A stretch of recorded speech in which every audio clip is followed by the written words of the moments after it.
Hello, Mr. Wanger. Thank you for accepting my invitation. سڵاو بەڕێز وانگەر، سپاس بۆ ئامادەبوونت. ئەمەوێت لەو پرسیارەوە دەست پێ بکەم. دەکرێت پێمان بڵێ کەی ئیسلامت ناسی؟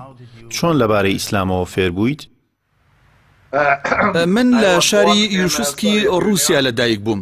پێشتر تێگەیشتنی نێگەدیفم لەبارەی ئیسلامەوە هەبووە. بەڵام لە ساڵی 2003 کاتێک سەردانی عیشقابادم کرد لە تورکمانستان، بیرکردنەوەکەم گۆڕانکاری بەسەردا هات و شتی جوانم لەبارەی ئیسلامەوە بۆ دروست بوو. بەڕێز وانگەر، هەست چۆنە لەو کاتەوەی ئاینەکەت گۆڕیوە و موسڵمان بوویت؟ ڕوبەڕووی هیچ کێشەیەک بوویتەوە لە ژیانی تایبەتی خۆتدا یان لە ژیانی سیاسیتدا؟ هەستێکی زۆر جوانم بۆ دروست بووە کە لەم کاتەدا بۆم باز ناکرێت. هەست بە ئاسوودەی ڕۆح دەکەم، هەروەها لە ڕووی جەستەییەوە زۆر باشم. بەڵام لەسەر شەقام لەسەر کارەکەم هەندێک گۆڕانکاری بچووک ڕوویان داوە. لەوە تێگەیشتم کە موسڵمان بوون لە ئەڵمانیا زۆر ئاسان نییە، بەڵکو قورسیشە. بەلای منەوە تەجروبەیەکی زۆر جوانە، بەڵام دەبێت تێبگەم بۆچی موسڵمان بوون لە ئەڵمانیا ئاسان نییە. من دڵنیام ئەوانەی ئێستا گوێیان لەم گفتوگۆیی ئێمە بێت ئەو پرسیارەیان لا دروست بووە. بۆچی ئاینەکەت گۆڕی و بوویتە موسڵمان؟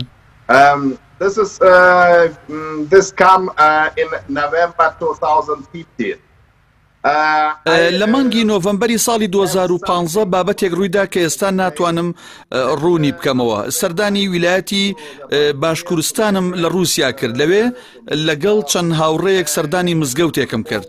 مامۆستایەکی ئاینی لە مزگەوتەکە هەندێک شتی لەبارەی ئیسلامەوە بۆ باس کردم و دوو کتێبیشی پێدام. هەردوو کتێبەکەم خوێندەوە. دوای ئەوە من تێگەیشتم کە دەبێت ڕازگۆ بم لەگەڵ خۆمدا کە من موسڵمانم.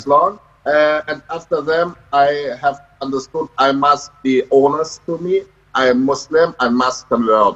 جارێکی تر سەردانی ئەو مزگەوتەم کردەوە و لەگەڵ مامۆستا ئاینیەکە قسەم کردەوە.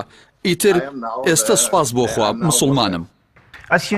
وەک دەزانیت موسڵمانان بە گشتی لە دوو گروپی سەرەکی پێکاتون، یەکێکیان سونی و ئەوی تریشیان شیعەیە. تۆ کامیانت هەڵبژارد؟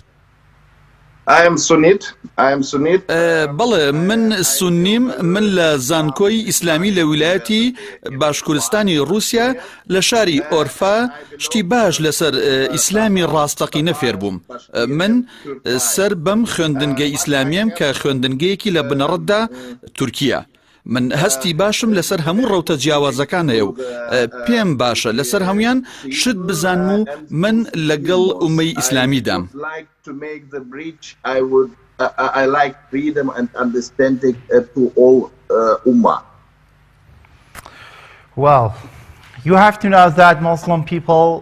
تۆ دەبێت بزانیت کە موسڵمانان پەیڕەوی لە یاسای تایبەتی خۆیان دەکەن. تۆش بە هەمان شێوە پێڕەوی و یاسایانە دەکەیت لە ژیانی تایبەتی خۆتدا؟ بەڵێ من 2 ساڵ لەمە پێش ئەوەی ببمە موسڵمان وازم لە خواردنەوە کهولیەکان هێنا. دواتر وازم لە جگەرە کێشانی ژێنا. پاشان وازم لە خواردنی گۆشتی بەرازیش هێناوە. هەروەها دەستم کردووە بە نوێژەکان و فێربوونی کاتەکانی نوێژ. بۆ یەکەم جار هەفتەی ڕابردوو چوومە مزگەوتێک لە ئەڵمانیا. من دەبێت شتی زۆر لەسەر یاساکانی ئیسلام فێر بم تا پەیڕەویان بکەم. بەڵام من ئێستا موسڵمانێکی زۆر نوێم. تەنیا 2 مانگە، بۆیە دەبێت زۆر شت فێر ببم.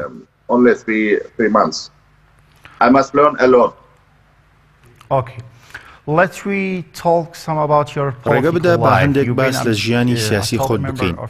تۆ ئەندامێکی باڵا بوویت لە حیزبێکی ئەڵمانیدا. بۆچی دوای موسڵمان بوونیت حیزبەکەت جێهێشت؟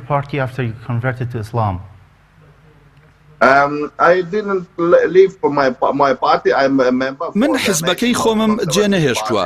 من هێشتا ئەندامی حیزبی بەدیلم بۆ ئەڵمانیا.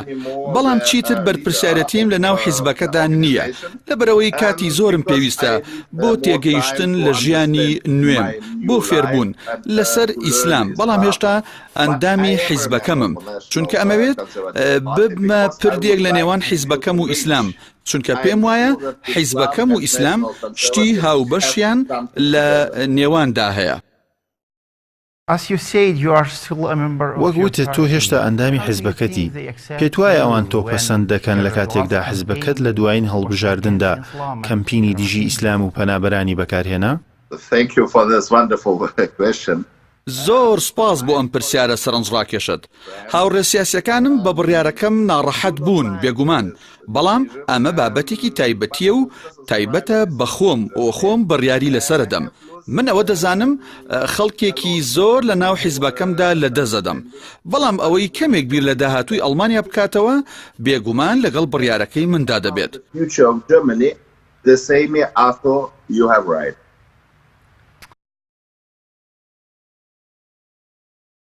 ببوورە ئینگلیزیەکەشم باش نییە. ڕوات وایە کۆمەڵگەی ئەڵمانی ئیسلام پەسەند دەکەن یان بەهەڵە لە ئیسلام گەیشتوون؟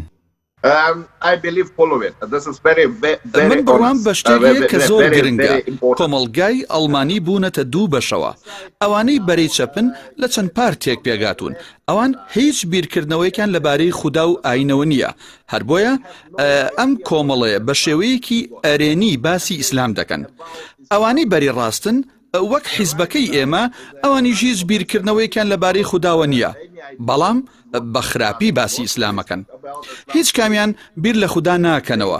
ئەمە ژمانای ئەوەیە کۆمەڵگەی ئێمە تا ئێستا ئامادە نییە کە ئیسلام چەند شتێکی گرنگ و سەرنجڕاکێشە. ئێمە دەبێت قسەی لەسەر بکەین، دەبێت پردێک لە نێوان ئەو دوو لایەنەدا دروست بکەین. ئەمەش کاتی زۆری پێویستە، لەوانەیە 10 ساڵی پێویست بێت ئینشاءالله. Mr. Wanger, I saw a photo of your campaign online. لە ئینتەرنێت کە لە کەمپینی هەڵبژاردندا بەکارتان هێنا بوو. چەند ئافرەتێک بوون کە دەم و چاویان داپۆشرا بوو. تۆ بۆچوونت لەسەر مافی ئافرەت چیە لە ئیسلامدا؟ من مسلمانێکی نوێم، تەنیا لە قورئان شتم خوێندوتەوە، بەڵام زۆر قسەم لەگەڵ خێزانە مسلمانەکان لەم 2 ساڵەی دواییدا کردووە، بە تایبەت ئاوارەکان. من بڕوام وایە ئیسلام مافی داوە بە ئافرەتان، بەڵام داپۆشینی دەموچاو لێرە ڕێگە پێدراو نییە لە ئەڵمانیا. بەڵام بۆچوونی تایبەتی خۆم کێشەم لەگەڵیدا نییە، چونکە ئەوە بابەتێکە پەیوەندی بە ئافرەتان خۆیانەوە هەیە، نەک پیاوان. But I personally have no problem with hijab because there's a private decision from the woman, not for the men. Mr. Wanger, I want to ask you before you change it to بەڕێز وانگەر، پێم خۆشە بزانم پێش ئەوەی مسلمان بیت چۆن بیرت لە مسلمانان دەکردەوە؟ Before I'm changed, okay, I'm from Ural. I have پێش ئەوەی ئاینەکەم بگۆڕم ڕاستە لە ئەوروپام، بەڵام بە نەرێنی هیچ کات بیرم لە ئیسلام نەکردوێتەوە. ئەموت ئەمە لە ڕۆژەڵاتە، شتێکی سەرنجڕاکێشە، موعجیزە یان چیرۆک ئاسایە، شتێکە وەک موعجیزە وایە. مسلمانان خەڵکی دیکەن وەک من نین، و من هیچ کات ناتوانم وەک ئەوان بم، و هیچ کات ناتوانم ئاینم بگۆڕم. ئێستا دوای گۆڕینی ئاینەکەم من شتی زۆر تێگەیشتم، نازانم لەوانەیە وەڵامەکە دروست نەبێت، بەڵام هەستێکی لەو شێوەیەم بەڕاستی بۆ دروست بووە. ئایا هیچ کەسێک لە ناو خێزانەکەتدا مسلمان بووە؟ بەڵێ، ئامۆزایەکم لە شاری یوشسک لە رووسیا 5 ساڵ لەمەوبەر مسلمان بوو، و من هیچ کێشەیەکم لەسەر بڕیارەکەم لە ناو خێزانەکەمدا بۆ دروست نەبووە.